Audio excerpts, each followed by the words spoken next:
What's going on YouTube? It's your boy Logisticalstyles coming back with another video, and it's finally time for me to have a gig log or a gig review. And this is the perfect weekend because I just got back from the Bahamas DJing for a travel company that I work with, and we did our yearly um, international trip. And this year we just went to the Bahamas and I got to DJ at the Baha Mar Resort in Nassau. And it's been a blast. It was a really good time. So I figured, why not? This is a perfect time for me to make a video for a gig log and show you um, how the trip was and give y'all a little insight for those who have been curious about, traveling and being able to travel with certain devices. Um, Here's a video that you might find helpful, specifically traveling to the Bahamas. So, the background for this trip or this gig that I have with this client is shortly after 2020, in the year 2021, was my first trip with them, and I was referred through a person, a comedian that I worked with previously at the comedy clubs around town. Shout out to my man, comedian Lav Love. He really looked out and networked and showed the power of having a good network in your professional um, group of friends and associates and how it can pay off in different ways. But anyway, they had a trip. He was working with this company. They had trips that they were doing, and that year, they were going to Mexico, and I did a video about it years ago when I did that trip. And ever since then, I've done it one or maybe two trips in a year with them. We've gone to Jamaica, Curacao, Aruba, Mexico, and this year was the Bahamas. So it's mainly Caribbean trips, but they also do some trips to like domestic stuff like here. They've done the Super Bowl in Las Vegas when it was there.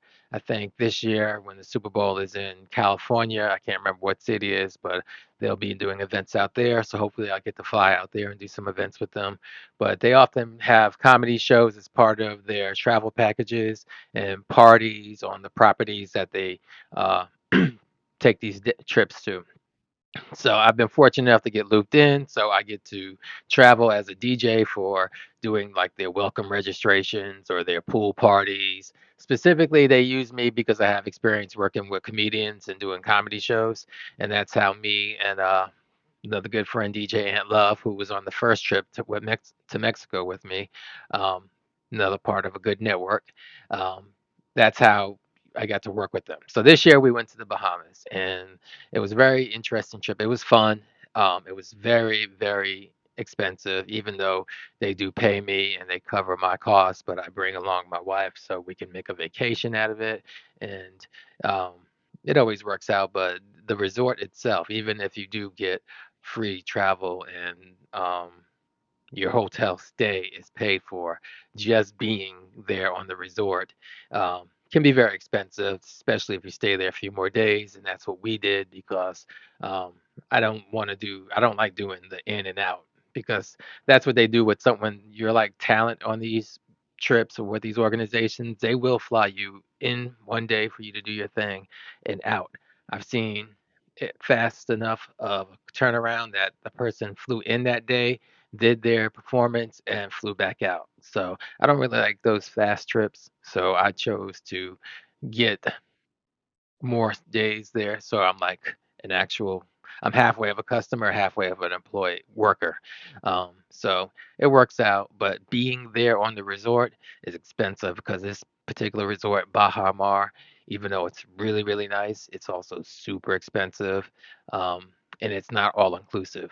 So all-inclusive resorts are the ones I like because pretty much are carefree and you don't spend quite as much or nearly as much actually. But these non-inclusive ones, ridiculous.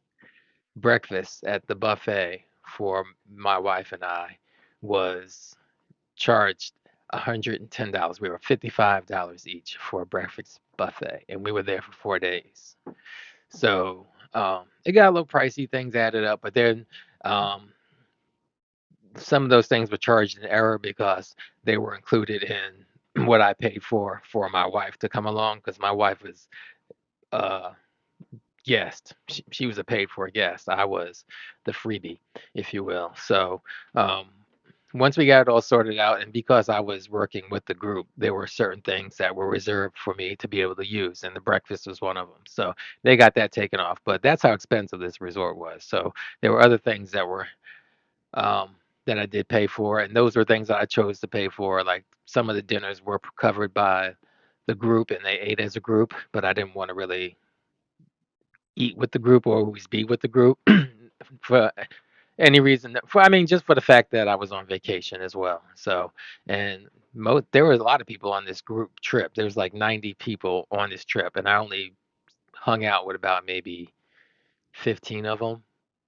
And we just kind of ended up being, some of them were guests that we were staying with, and some of them were employees working for the travel company. So it was really cool. But let's just go ahead and get into it. I know I talked a whole lot, and I'm probably gonna have to cut or edit some of the stuff out because I don't like to ramble too much, but I can talk and talk about this trip forever. I mean, it was really fun, a lot to learn. I got to see a lot. You know, I worked with a good production company out there at the hotel. They were really good and professional. Um, I worked with we flew out two comedians flew out with us, and they performed on Saturday night. So the Saturday night show was our big show, and no, Friday night was our big night for the big show and party. And so she booked me for comedy DJ. Booked two comedians. She booked a MC who was also a part-time DJ, and then she booked a local radio DJ from the Bahamas. So we had like a nice powerhouse of entertainment going on, and it worked well. But I think that this video is going to be more about the whole experience of being able to travel and what you would need to take. And I'll go over that really quickly. So what I ended up bringing with me was my Pioneer Rev 1 and everything I needed, the cables that I needed to go along with it, and my iPad. That's what I used to DJ with. She did ask me to bring the my contact. She asked me to bring a set of wireless mics. I didn't need them because the hotel had their own mics. I'm not sure if she thought she was gonna be able to cut corners by me bringing, um, or cut not cut corners, but cut the price a little bit by having me bring the mics. But she got the full production sound system, so I bought extra stuff, but my main things for me and my DJ performance were my Pioneer Rev 1, my iPad Pro, and a Phoenix Pro mic, the little PDP one that I could have to plug into my Rev 1 if I needed it. And I didn't need it because they had plenty of mics at the hotel. So I made sure I had the correct cables that I would need to be able to plug into a professional sound system. I had the cables that go from RCA to quarter inch TS tip sleeve into a DI box that they used, and the sound was great. They were able to put, patch me in with no problem. There were no issues with the sound quality. The Rev 1 on professional sound system, and for their mains, it wasn't anything really. I mean, it was a nice sound system, but it wasn't anything that I've never seen before. This is my first time hearing and playing on them. It was the RCF Evox 12s, the bigger ones, because I have the J8s, but the bigger ones. They had a set of those, and a really dope mixing board. I didn't really get into their business a little bit too much, but I knew I was being taken care of well with the sound. And that's really all I needed. I mean, I didn't even need to use the Phoenix Pro microphone. That wasn't necessary. I just used my Rev 1. And here's the crazy part: the other two DJs that was there, the MC slash DJ and the radio station DJ, they were able to play on my controller. The only thing I didn't like was the fact that we had to figure out or time things well enough for them to be able to switch from me on the iPad because I was playing first, my iPad using DJ Pro, and the party DJ, he had a newer MacBook Pro which had USB-C just like my iPad. So that wasn't too much of an issue, but the fact that there would have to be a little break in sound, probably like 30 seconds or so just to switch over laptops. But I wish if they do make a better version of the Rev 1, maybe make like a Rev 3, I wish they would make it have the ability to have two laptops hook up to it. I think that's a standard feature for controllers, and this day and age. I think right now, you people like to have multiple DJs. It's pretty common right now. And even if you are a mobile DJ who only does events solo, every once in a while you'll have the need to maybe have another DJ hook up. So I think controller manufacturers should really think about adding that, a second USB port for back-to-back DJs. But other than that, it was dope. I really was impressed that they were both able to quickly learn how to use the Rev 1 because they've never used it before, but they were able to recognize it because one of them, both of them actually said they have Rev 5, a Rev 5, just like myself. So we all three had a Rev 5 at home, but I didn't want to travel with the Rev 5 because it's bigger. Even in the soft case, it's bigger. I'm not sure how well I would have been able to travel with it because I wouldn't want to check it. And I felt like my Rev 1 and the suitcase or the bag I used, which was this right here. This is the Rockville. I can't remember the model, but I'll put it up. This is the Rockville made a couple of bags. This is the more recent bag, but it holds my Pioneer Rev 1 with a deck saver perfectly. It fits in perfect. Got room for all my accessories, my iPad, a little iPad stand, laptop stand, my cables, headphones, and other accessories you can add. It's got pockets on the side, left and right, pocket up front, another medium pocket, and then the main pocket where the controller fits in. And it's not specifically designed for controllers. When I bought it on the website, I think it was labeled as for like keyboards, MIDI controllers, some other stuff. But yeah, DJ controllers as well. This works perfectly for it. And it's got straps, so you can wear it like a backpack, or you can put the straps inside and you can carry it like a little tote bag or whatever. But I wear it as a backpack. And I did travel with this all through the Atlanta airport and the Nassau airport with no problem. I will say, um, even though it is a light controller, after like 20, 30 minutes of walking around with that thing on your back, it does start to feel a little bit heavy. I think I had a couple other things besides just what I showed you in there, but um, it was getting kind of heavy by the time I made it to the plane. I was ready to take it off and or to wherever I was going. Yeah, when I got to where I needed to be, I was very happy to take that thing off because it got to be a little bit heavy on the back. But I think it is a good investment. I bought it specifically for this trip because I knew I would be traveling with a controller. And the last bag I used last year, it was a little bit more makeshift. It wasn't really how I wanted to travel with a controller. And I think this is a much better option because I feel like it's made for that. So definitely big ups to Rockville. I definitely recommend if you have a Rev 1 and you want to travel, get you one of those. And speaking of the Rev 1, the reason I got the Rev 1 is because of the uh, chances of me traveling on a plane with a controller were increasing, and I felt I needed it because I actually had one before and I gave it away to a friend who needed it because he had some gear stolen, and I gave him my Rev 1 and I was happy because I had my Rev 5. And I was like, this is good. I'll be able to travel with this. But even once I got the soft bag controller for it, I didn't feel like, I'm not sure. Maybe y'all can tell me if it's a good enough, if it's small enough or easy enough to travel with the Rev 5 on a plane. Because I kind of wish I did have my Rev 5 with me when I was in the Bahamas, but having the Rev 1 was perfect. No complaints. Everybody was able to figure it out. One DJ, he got into the MIDI mapping settings real quick and mapped his stems the way he liked it, and he was able to rock out with no issues. And the other DJ from the radio station, he said that it looked enough like his Rev 5 that he was able to figure it out, and he was rocking. He was using stems, and he was just getting the job done. So big shout out to the DJ out there. His name was DJ Tunes out there in the Bahamas. So shout out to real DJ Tunes.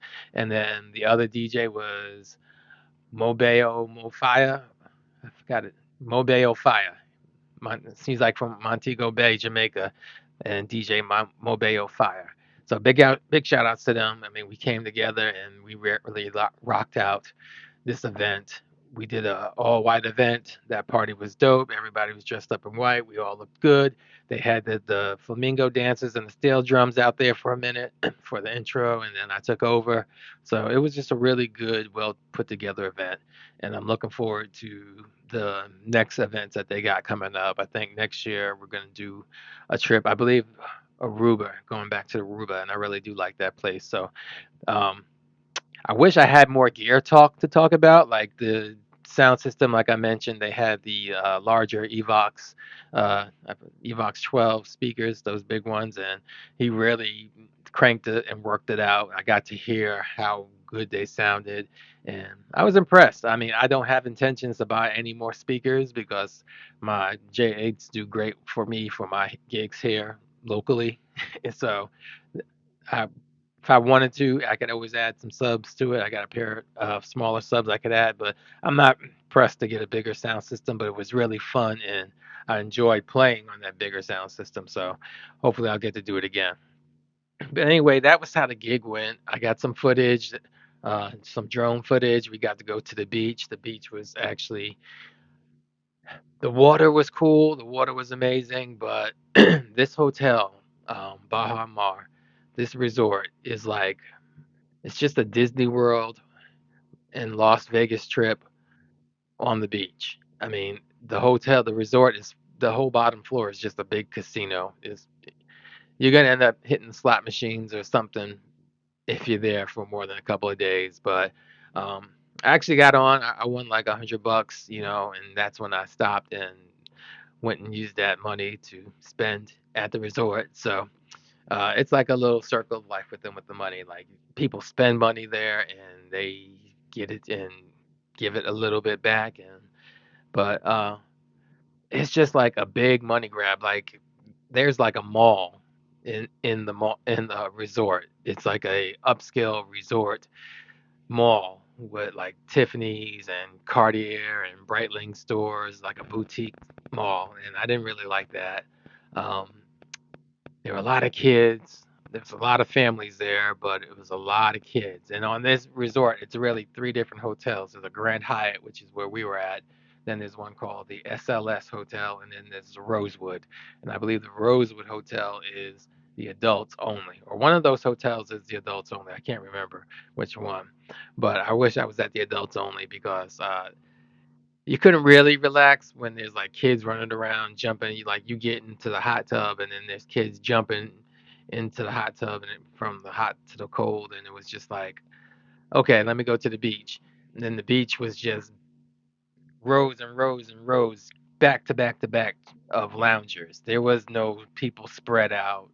Nobody laid on towels on the sand. It was all loungers, and it was just rows and rows and rows, and it was like just ridiculous. The pool was hard because people would like put their towel down and claim all the loungers, so you had to find something. And if you wanted a cabana, it's like $300, and um, it was just very expensive.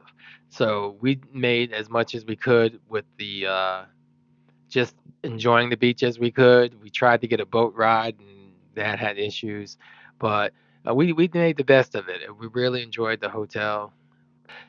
We had the best eating and the best food when we got off the resort and went to different places. We went to a place called Goldie's in an area called Fish Fry, and the food was great. It was amazing. It was big. It was huge servings. We couldn't even eat it all. The owner, he was really friendly. He came by, had a couple of shots with us, and just, kicked it. So I was like, this is what I wanted to really experience, the outside part of the Bahamas. But the only reason that we couldn't fully enjoy or experience it is because I didn't rent a car. And I'm glad I didn't, because they drive crazy in the Bahamas just like they drive crazy in Jamaica. So, other than that, it was a great trip. It was a really fun time. I'm glad to be back. It was enough days for me to enjoy myself, but not too many for me to go completely broke. but I'm looking forward to some more international trips and maybe planning some of my own. I want to come out and visit some places. I have some friends who live in other countries, and I would love to go out and DJ with them, and maybe, we can share gigs back and forth. But who knows where that will go. Anyway, this is just a recap video. I know it's been a while since I posted a video. I've just been really busy with the day job, with um, some gigs, not as many gigs as I would like. It's been kind of slow, but I think it's been appropriately slow because the day job has been busy. So I've been taking time to clean up around here in the studio and rearrange some things. But hopefully, I get motivated to put some more content out. This trip was really refreshing and invigorating. So I think that might be the case. So if you like what you're seeing, don't forget to like and subscribe and look out for more videos, hopefully sooner than later. All right? Peace.